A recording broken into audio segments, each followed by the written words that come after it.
Fala, Miguel Brambila, como é que tá o amigo? Tudo certo? Bom, é época de Copa do Mundo, e em época de Copa do Mundo a gente vai criar um novo quadro aqui na nossa programação, Miguel Brambila, que é o Momento da Copa de 2026. É bom lembrar que é uma Copa, ou considerada, né, a maior Copa de todos os tempos. Maior em vários sentidos, porque tem 3 sedes, México, Estados Unidos e Canadá, e 48 seleções. Quem será a mais nova campeã do mundo? Será que será inédito? Será que o Brasil consegue o Hexa? Será que será outra seleção que já vem conquistando títulos, como a França, a Espanha já conquistou um título, a Argentina, enfim, que é a atual campeã, inclusive, a Argentina, né? Bom, Miguel Brambila, nós vamos começar apresentando os grupos da Copa do Mundo, né? Começando pelo grupo A. A gente vai passar outras informações também, tá, Miguel Brambila, quem nos acompanha, sobre os estádios da Copa do Mundo, sobre outras curiosidades. Eu não vou falar tudo agora para deixar um pouquinho de suspense no ar, que vai ser legal. Vai ser bem interessante esse novo quadro, esse novo momento, né? Como a gente está chamando, o momento da Copa 2026. Começando pelo México, o bom anfitrião. O primeiro país a sediar 3 edições da Copa do Mundo vive um misto de empolgação e desconfiança. Conhecido pela enorme capacidade de festejar, o México chega para o torneio com a torcida ressabiada devido aos sérios problemas enfrentados pela seleção El Tri. O goleiro titular, Luis Malagón, está fora da competição por lesão grave. Já o volante Marcel Ruiz corre contra o tempo em sua recuperação para tentar jogar. Diante de uma safra considerada ruim, o técnico Javier Aguirre recorreu à naturalização de atletas nascidos fora do país. Fidalgo, da Espanha, Brian Gutierrez, dos Estados Unidos e Quiñones, da Colômbia. O Quiñones que inclusive fez o gol, né, da equipe do México, que daqui a pouquinho nós vamos falar da vitória da equipe do México, inclusive, Miguel Brambila. O grande sopro de otimismo vem de Gilberto Moura, um meio-campista prodígio do Tijuana de apenas 17 anos, cotado para ser titular e uma das grandes revelações do torneio.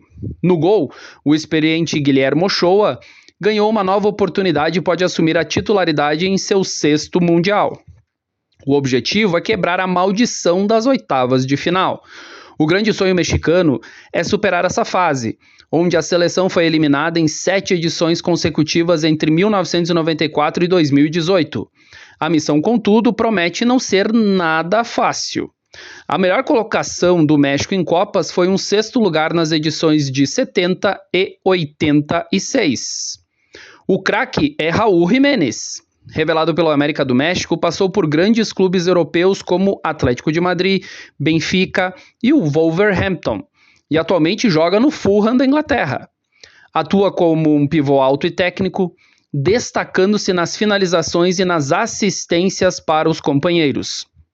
É o 3º maior artilheiro da história da seleção mexicana com 44 gols marcados. Disputa espaço no ataque com Santiago Jiménez, que inclusive fez o 2º gol da equipe do México. A equipe joga no esquema 4-3-3. O técnico é Javier Aguirre, de 67 anos, mexicano da Cidade do México. Seu histórico em Copas é 2 participações, com 8 jogos, 3 vitórias, 2 empates e 3 derrotas. Para finalizar, Miguel, uma curiosidade. Em 17 participações no torneio, o México só conseguiu chegar às quartas de final 2 vezes. Ambas as campanhas históricas aconteceram quando o país foi o anfitrião do Mundial. Jogando em casa, a seleção mexicana foi eliminada nas quartas de final após ser goleada pela Itália por 4-1. Também como sede, o México passou pela Bulgária nas oitavas, mas caiu nas quartas de final diante da Alemanha Ocidental na disputa por pênaltis. Seguindo no grupo A, Miguel Brambila, que nos acompanha, a África do Sul, Ubuntu Bafana Bafana, que acabou tomando 2-0 da equipe do México. 16 anos após sediarem a histórica Copa de 2010, a África do Sul está de volta, sem nenhum remanescente daquela equipe. A nova geração desenvolveu uma identidade própria baseada na valorização da posse de bola e na ousadia, inspirada na cultura do Townships, comunidades historicamente marginalizadas do país. Nas eliminatórias, grande desempenho, terminando no topo de sua chave e superando a forte seleção da Nigéria. A empolgação sofreu um freio recente após a eliminação para Camarões nas oitavas de final da Copa Africana de Nações. Embora conte com a experiência internacional de atletas como Ninkota, do Al Ettifaq, e Lily Foster, do Burnley, a força da seleção está dividida em duas bases de clubes locais rivais. A defesa do Mamelodi Sundowns, responsável pela consistência e construção de jogo com o goleiro Williams, os laterais Modiba e Mudal, e o volante Mokoena. O ataque Orlando Pirates garante a agressividade e o drible no 1 contra 1 do trio Mofokeng, Moremi e Apolis. Para unir essas forças e rivalidades locais, a seleção se apega ao lema no dialeto Zulu, Umbutum, eu sou porque nós somos, reforçando o espírito coletivo dos Bafana Bafana, os garotos. Melhor colocação em Copas, Miguel Brambila, 17º lugar em 2002. O craque é Owens Apolis. É apontado como o principal destaque da África do Sul nas eliminatórias africanas, tendo papel decisivo na vitória sobre Ruanda, com um gol e 2 assistências que garantiu a vaga da seleção no Mundial. Aos 24 anos, o atacante joga pelas duas pontas e se destaca por sua velocidade, agilidade, capacidade de armação e faro de gol. Nascido no subúrbio da cidade do Cabo, chegou ao Orlando Pirates com status de promessa. Consolidou-se rapidamente como a grande esperança ofensiva dos Bafana Boys, Bafana Bafana. A equipe joga no esquema 4-2-3-1. O técnico é Hugo Broos, de 74 anos, nascido na cidade de Rombic, na Bélgica. Ele é estreante em Copas. Para finalizar da África do Sul, uma curiosidade. Era Joel Santana, o técnico brasileiro, que deixou o Flamengo em 2008 para assumir os Bafana Bafana. Sob seu comando, a equipe alcançou o 4º lugar na Copa das Confederações de 2009, mas ele acabou demitido na sequência. A volta de Parreira para substituir Joel Santana, a Federação Sul-Africana trouxe de volta Carlos Alberto Parreira. O Mundial de 2010, Parreira foi o encarregado de dirigir a seleção anfitriã na primeira Copa do Mundo em solo africano, campanha que terminou com a eliminação da equipe ainda na fase de grupos. Seguindo no grupo A, Coreia do Sul. Ela carimbou o passaporte para a sua 11ª Copa consecutiva. Embora ostente essa incrível regularidade, o melhor resultado do país na história continua sendo o contestado 4º lugar de 2002, quando foi um dos países sede. Apesar de ter tido facilidade nas eliminatórias, o que é parcialmente explicado pelo nível técnico baixo dos adversários. A seleção sul-coreana sofreu derrotas impactantes quando enfrentou equipes do primeiro escalão do futebol mundial. O Mundial anterior foi eliminada nas oitavas de final após goleada por 4-1 para o Brasil, com direito à dança do pombo. O amistoso recente, nova goleada sofrida contra o Brasil, por 5-0. Data da FIFA de março, derrota elástica por 4-0 para a Costa do Marfim. Para estancar a crise e corrigir o trabalho contestado, a equipe mudou a estratégia e adotou o esquema 3-4-3, sustentado por nomes de peso em cada setor do campo. Segurança na defesa com Kim Min-jae. Criação e armação do Lim Kang-in. Ataque e velocidade com Hwang Hee-chan. A estrela do time é o craque Son Heung-min, responsável por dar o toque de classe e liderança técnica a uma equipe bastante pressionada. É difícil imaginar que a seleção repita uma campanha tão longa quanto a de 2002, mas a qualidade individual de suas peças principais e a possibilidade de um cruzamento favorável mantém viva a esperança de surpreender. Melhor colocação em Copas, um 4º lugar em 2002, na sua própria casa. O craque então é o Son. Conhecido pela velocidade marcante ao longo de 15 temporadas na Europa, ele mudou seu estilo para um perfil mais cerebral, atuando pelo Los Angeles FC na MLS. Ídolo histórico que carregou o Tottenham uma final inédita de Champions League, acumulando também passagens de destaque pela Alemanha, Hamburgo e Bayer Leverkusen. Aos 33 anos e prestes a disputar sua 4ª Copa do Mundo, ele se tornou especialista em bolas paradas e passes preciosos. Os números na Liga Americana impressionam: 3 assistências em apenas 18 jogos. Disciplinado, carismático, boa praça, e apontado como um grande exemplo de liderança para os companheiros e fãs ao redor do mundo. A equipe joga no esquema 3-4-3. O técnico é Roh Myung-bo, de 57 anos, nascido em Busan, na Coreia do Sul. Seu histórico em Copas é uma participação com 3 jogos, nenhuma vitória, 1 empate e 2 derrotas. Para finalizar, Miguel, uma curiosidade. A Coreia do Sul garantiu a sua 11ª participação consecutiva em Copas do Mundo. Jogando em casa, o país alcançou a sua melhor colocação da história ao terminar em 4º lugar. O caminho no mata-mata. Oitavas de final eliminou a Itália, quartas de final eliminou a Espanha, semifinal caiu diante da Alemanha. Disputa de 3º lugar foi derrotada pela Turquia, encerrando o torneio na 4ª posição. Agora vamos falar da Tchequia. Sufoco é com eles, Miguel Brambila.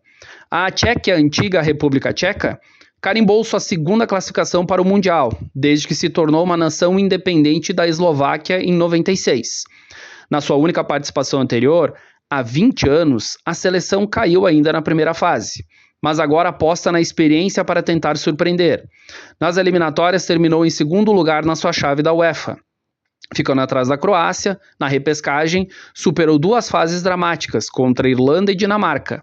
Ambos os jogos terminaram empatados em 2-2 no tempo normal e foram decididos nos pênaltis, consagrando o goleiro Matej Kovar como herói. O elenco tcheco conta com atletas de grande rodagem na elite do futebol europeu.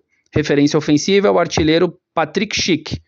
Os meias Pavel Suk e Luka Provod jogam próximos ao centroavante e ditam o ritmo das principais jogadas. Consistência e apoio, o volante onipresente Tomas Soucek e o experiente ala direito Vladimir Koufal. Conhecidos pela grande capacidade física, os tchecos apostam forte nas ligações diretas e na bola aérea. Em um grupo bastante equilibrado, a resiliência e a capacidade de saber sofrer são apontadas como os grandes trunfos da equipe. Melhor colocação em Copas, 2º lugar em 34 e 1962. O craque então é Patrik Schick. Aos 30 anos, o atacante é a principal referência técnica da seleção da Tchequia.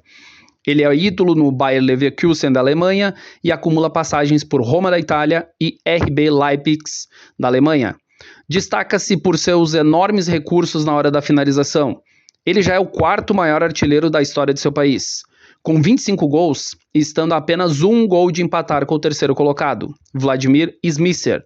O líder isolado é Jan Koller, com 55. Foi o vice-artilheiro da Eurocopa de 2020, competição na qual marcou 1 gol antológico do meio-campo contra a Escócia. O objetivo do craque agora é repetir o brilho do palco no Mundial. A equipe joga no esquema 3-4-2-1. O técnico é Miroslav Koubek, de 74 anos, nascido em Praga, na Tchequia. Ele é estreante em Copas. Para finalizar, Miguel, a era Tchecoslováquia de 34 a 90. Durante esse período, o país competia unificado e alcançou o vice-campeonato mundial 2 vezes. 1934 perdeu a final para a Itália. 1962 foi derrotado pelo Brasil na decisão. A era tcheca, pós-independência, em 2006, a seleção fez a sua estreia e até o momento a única participação, sob o nome de Tchequia, campanha na qual acabou eliminada ainda na fase de grupos. Bom, Miguel Brambila, é isso que eu tenho para falar nesse momento Copa.